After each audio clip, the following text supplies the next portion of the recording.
Hello again, Lucy and Conrad and Caleb.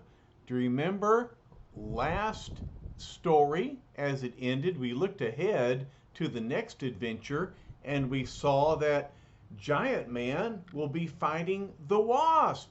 What's up with that? Well, let's ask. The Wasp is here flying around. Let's just ask, Wasp, what about this story about you fighting against your boyfriend? She says it's too complicated to tell. We'll just have to read the story and find out for ourselves. All right, here we go. Giant Man versus the Wonderful Wasp. The editors tell us there's a big surprise. In this issue's big bad villain learns the secret of Giant Man's real identity. Well, let's see what happens. The question is, how can we pit Giant Man against his lovely partner in peril? We hoped you'd ask. Naturally, there's more to our little tale than meets the eye, as you're about to see. Anyway, let's get started. Remember, besides being the astonishing Giant Man, Happy Henry Pym is a renowned biochemist. So let's see what's shaking in his typical superhero lab right now. And away we go. Henry Pym says, I've done it. I found a way to speed up the growth of plant life as well as that of humans. Well, you know, that may be good for some folks, but think about how fast the grass would grow and how often we'd have to mow it. No fast growing grass for me.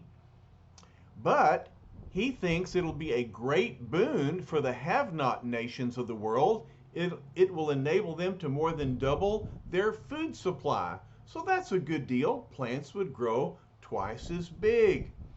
Now, to check the rate of growth, I've started my split-second electronic timer. I'll give it a minute, and then, having sprayed it with his super fertilizer, look at the plant.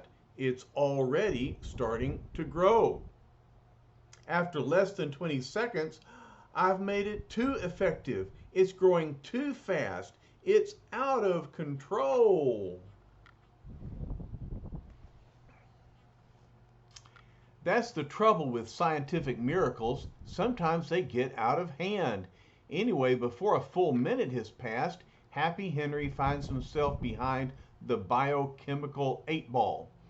It doubles its rate of growth with each passing microsecond. If I don't stop it, it'll overrun the entire city within an hour. But I've no time to create an antidote. And look, it's growing out of his building, and it's starting to take root everywhere. Then, utilizing his astonishing power of cybernetic mental size control, I've got to shrink down fast. If I can reach the taproot in time, there's still a chance. So look how small he is in comparison with this matchbook. Thus, locating the exact portion of the mindless plant which controls its growth, the master of many sizes delivers a skillful Avengers-type karate blow, severing the vital taproot. Whoop! This should do the trick. Well, I hope it will. But now let's shift our sights for a moment and look into the top floor apartment of a nearby building. Unaware of the gigantic plant, which is still writhing in its death throes, a furtive burglar is ransacking the premises. And so here's just a cheap crook looking through drawers, trying to find some jewelry. Said, not a bad haul for a second-story Sammy. Looks like I may get away with it for once. But wait, I'd better take a closer look at this stuff. He's got all these jewels, but as he looks at him, he says, rats of all the crummy luck. It's nothing but worthless costume jewelry, just cheap imitations. And as if that ain't bad enough, I hear someone starting to open the door. I got a lamb, okay? It means I gotta run. And so here comes the couple who live in the apartment. What a pleasant visit with our next door neighbor. Honey, look! Our apartment's been burgled, and Sammy the thief is out on the ledge. just in time. But look out, Sammy, that ledge isn't safe. The plant's growing so fast it's actually growing into the ledge, which is going to break suddenly. I'm falling. Where'd these giant leaves come from? If I can just grab one. Luckily for the unsuccessful burglar, he falls onto a long, quivering leaf which is strong enough to support his weight as he fearfully slides down and around, crazily following the twisting length of the weaving, shaking, slowly dying plant. I must be dreaming. This is nutty. It's impossible. But it's a Marvel comic story where the impossible happens. Finally, the nightmarish toboggan slide safely deposits him directly onto the ledge of the apartment where Henry Pym has just changed back to normal size. Sammy says, "I'm safe now." But what happened? What's going on? And as he looks inside the window, stealthily entering the top floor lab of the hard-working biochemist, the unbelieving burglar peers through a partially open door, and he sees, look, it's Henry Pym. He says, "By succeeding too well, I've actually failed. My plant growth serum is useless until I can learn to control it. I'm sure glad the Wasp is at a movie. If Jan were here now, that perky little pixie would never stop ribbing me." Yeah, she'd be making fun of him for his big mistake. But even the best of us, even the wisest and most careful scientists can get careless sometimes. So wrapped up is his thoughts is Happy Hank that he combines too potent an additive to his mixture, and whoom! I wonder if Jan ever, what? And so his mixture explodes and he falls and he bumps his head. Hurled clear across the room by the force of the explosion, the costume crusader strikes his head against a piece of iron apparatus. Thud! And so he's knocked out. Then, as the injured scientist loses consciousness, Sammy comes in. He says, "I'd recognize that monkey suit anywhere. It's Giant Man himself." And so Sammy's about to discover Giant Man's secret identity. He's out like a light. What a break for me if I can find out who he really is. There's a card on the floor dropped from the table. Well, what do you know? Looks like this is my lucky day. The secret of Giant Man's identity ought to be worth a fortune. Okay, Henry Pym, biochemist, and a phone number. And I thought I was a failure. What a laugh. I did something no crook in the world has been able to pull off until now. But wait a minute, just selling the secret of his identity to the mobs may be small potatoes. I'm going to start to think big. Why shouldn't I grab his costume? Why can't I become Giant Man? And so he puts on Giant Man's outfit. And remember now, with his new cybernetic helmet, Giant Man can mentally control his height. Will Sammy be able to do the same thing? He says, "I figured this outfit must be made of some sort of stretch material so that it can get big and small on him. It fits me like a glove. But how does he change his size? There must be more to it than just wanting to grow big." But the minute second story Sammy thinks of growing big, then Pym's astonishing cybernetic helmet goes into immediate operation and wham! He hits his head on the ceiling. I'm becoming a giant. So just thinking about being big makes him big. However, the incredulous criminal has the same problem that Hank had with his growth serum. He doesn't know how to stop the runaway process. I'm getting too big, reaching for the sky. I'll suffocate in the atmosphere. I gotta stop. I gotta shrink down, but how? If only I could get small again. Whoom! Again, no sooner does the thought cross his mind than, wow, so that's how it works. All you got to do is think about it. Man, I've got it made. I can really be Giant Man. And you can bet that Sammy doesn't care about doing good with his size-changing ability. The triumphant imposter quickly puts the real Giant Man into a closet. But before he can lock the closet door, he hears someone at the door. I'd better get out of here till I can plan my next move. Click. The door opens. So quickly does the fleeing man dash past the girl at the door that Janet Van Dyne believes him to be. Henry Pym, where on earth? He didn't even answer me. And so Sammy just brushes right past her. Leaving behind the puzzled girl, second story Sam races through the dark, nearly deserted streets until a jewelry store. That ought to be a breeze for Giant Man to bust into. Yes, sirree, nobody knows it yet, but the guy called Giant Man is about to begin a brand new career, which means that little Sammy will soon be the most successful crook in the world. Look, here's the K diamond. It's valued at $350,000. Wow, that's a lot of money. All a guy with the power to change his size has to do is become small as an ant and snoop around until he can find a small opening, like that tiny space between the storefront and the wall. And here I am, inside. Look, he's crawled inside the window and he's standing right there in front of that big, expensive diamond. Now I'll just think myself big enough to grab a whole mess of sparklers and, hey, blast it, I still can't handle this size-changing business. I got too big, and I set off the blamed burglar alarm. Scream!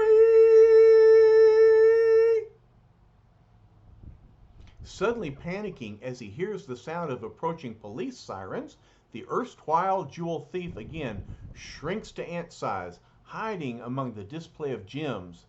Not much chance of anyone finding me down here.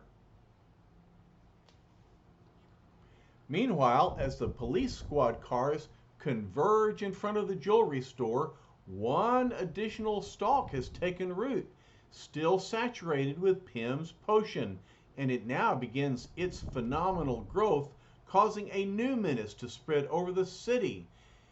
Whee! Here comes the police with its siren blaring. Whee! And there's a crowd of people. The policeman says, get these crowds off the street.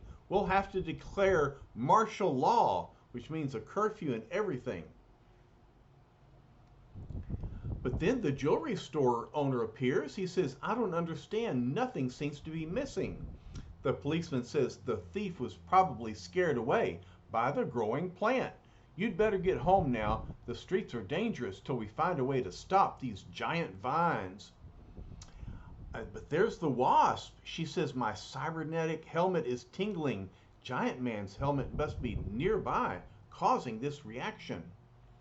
Having followed the speeding squad cars in her bewildered search for Giant Man, the now tiny Wasp senses the presence of the one she thinks is her evasive partner in peril. She thinks there he is, in his identity as Ant-Man. But why is he hiding among these gems? He's never been bashful before. Say there, Blue Eyes, she says, this is no time for window shopping, or are you playing hide and seek with me? Sammy looks and groans. It's Pym's flying partner, the pesky Wasp. I've got to get rid of her. Beat it, baby. I'm working on a private caper here, so take a powder. Wasp is surprised. She says, now look here, handsome Hank, you don't get rid of me by talking like a refugee from the Untouchables. Besides, you haven't even told me how you like the new style I designed for my helmet. Look at that. a new W, all right, on her new helmet. She's a fashion designer and her costumes change all the time. But for now, she says, "Wait a minute, you're not my partner." Too bad you realize that, lady. Too bad for you. Now clam up. I don't want to be spotted here.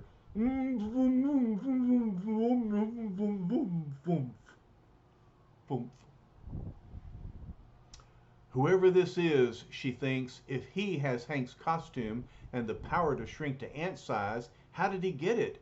Hank would never have given it up, not while he lived. Oh no, it can't mean. So Wasp thinks maybe Henry Pym is dead. Fearing for the safety, in fact for the life of the man she loves, the wonderful Wasp suddenly moves like a creature possessed.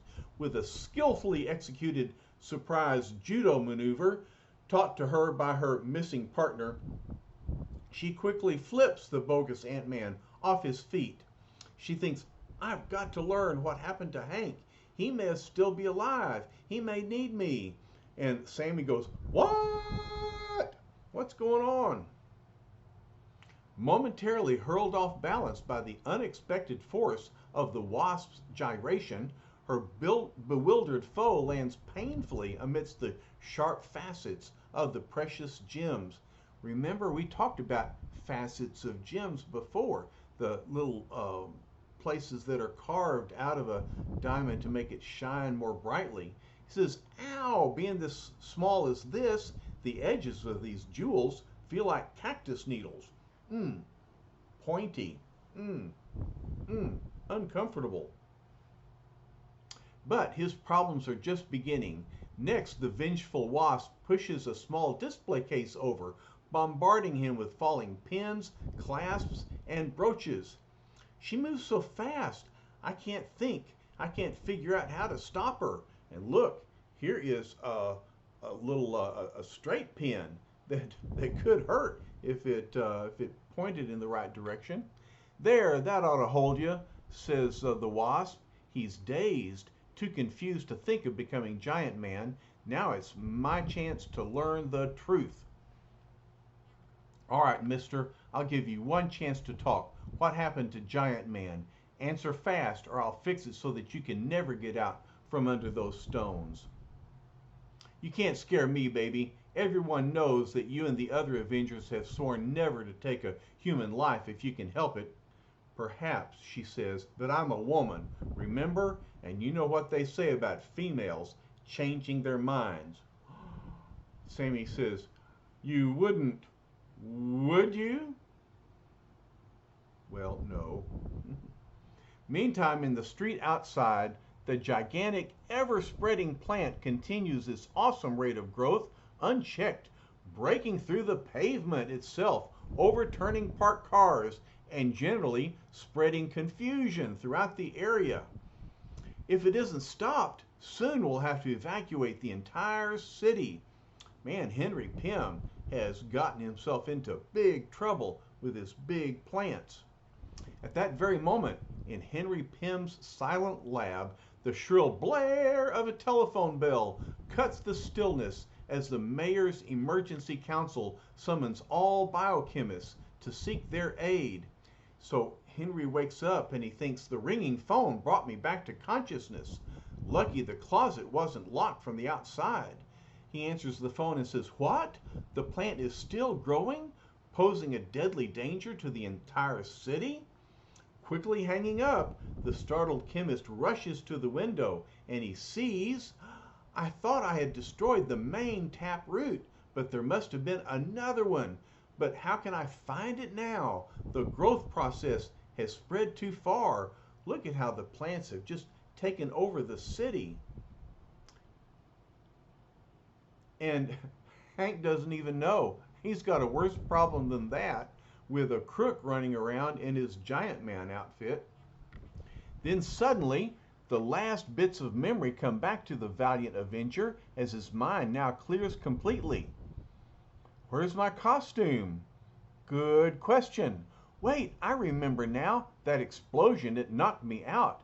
What if someone found me that way, guessed my secret, and tried to usurp my identity? There's not a second to lose. I've got to contact Jan on the prototype cybernetic communicator.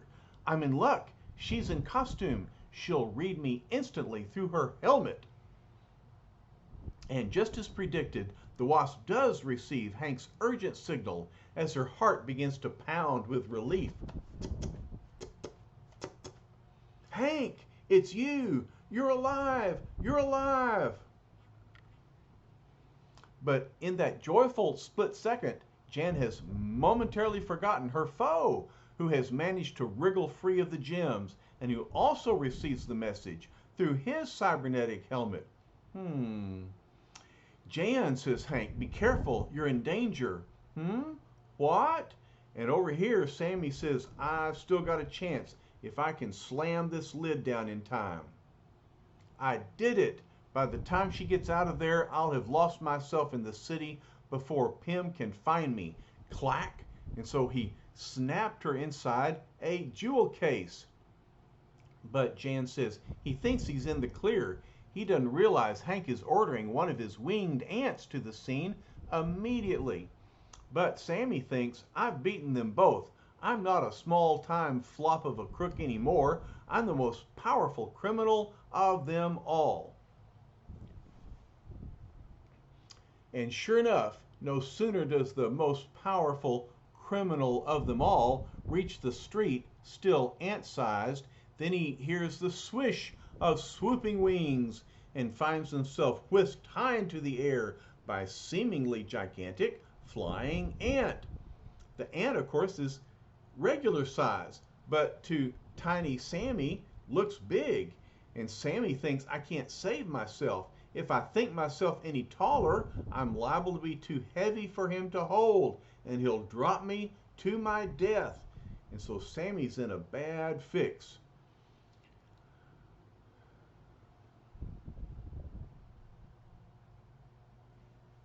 Then minutes later, look, they're back at Henry Pym's lab. Henry says, well done, little friend. You may fly off now.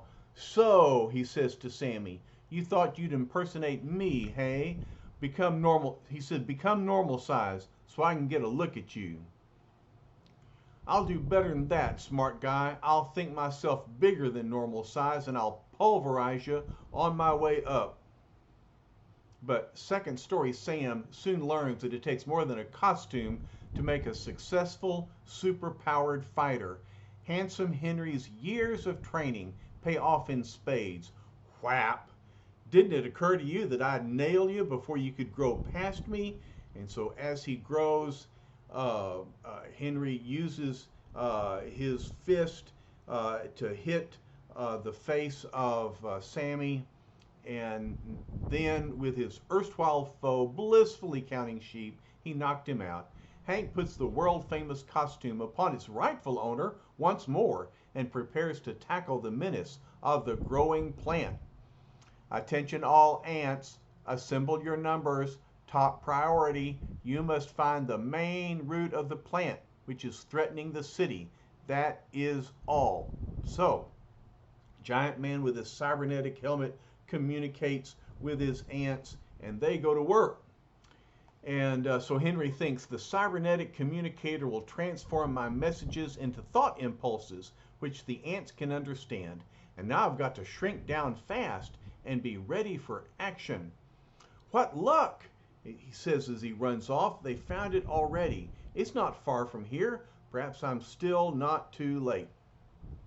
Within minutes, the miraculous mite-sized Avenger has entered one of the many countless anthills which exist virtually unnoticed beneath the feet of the populace. Guided by his loyal ants, he races through the twisting tunnels and passageways until the surface, until... You found it! Good work, little partners. Now it's up to me. So here he is with the second taproot of his fast-growing plant. However, as you can well imagine, there's a vast difference between locating the dangerous, ever-swelling taproot and finding a means of destroying it. But we pause for a moment now to bring all you ant lovers a special diagram which will better acquaint you with the intricacies of an average ant city. All right, so here's a cross section of ant city. There's an entrance chamber. There's the queen ant's egg room. Eggs are hatched here. There's room for honey ants here. The lowest tunnel is down here. And this is where their waste is thrown away. All right, so there's an ant city. And now we return again to the astonishing antics of peerless Mr. Pym. Without wasting a second, he orders every ant to evacuate the entire ant hill, as well as all the surrounding ant hills. Then, once he is assured that his next move will cause no harm, he grasps part of the enormous root in his iron grip and instantly thinks himself into giant size. So quickly does he do it, exerting every bit of mental power at his command, that the very force of the lightning-like change hurls him high into the air, and with him, still grasped tightly for dear life, the monstrous plant ripped bodily from the ground by the awesome strength of Giant Man. Just in time, he says, another few minutes and it would have been too securely rooted for any power on earth to dislodge. But the power of Giant Man was sufficient to bring an end to the menace that he himself had caused. Okay? Then, as the double-sized Dazzler makes a graceful dive into the Central Park lake, a swarm of termites return to the anthill below and quickly destroy every last vestige of the taproot which might remain. So, termites, which normally we hate, do have a good purpose when they're destroying the taproot. Meanwhile, having finally freed herself from the transparent jewel box, the wasp flies back to her headquarters as fast as her little wings will carry her. There are no traces left of the gigantic plant. My blue-eyed dreamboat must have somehow polished it off. There he is. But wait a minute. What if it isn't Hank? What if it's that evil imposter?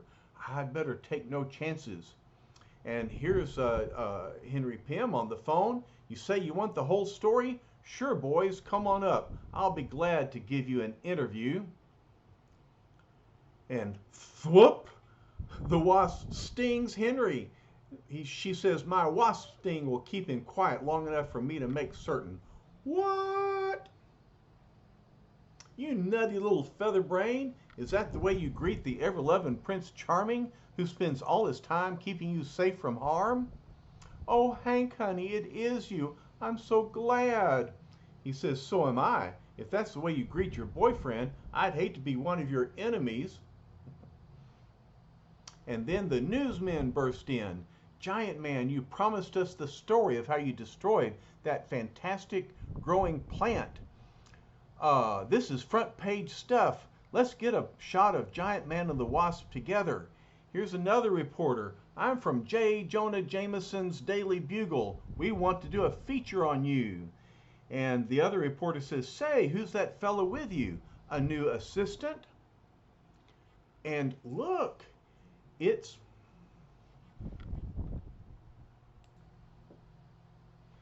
Sammy.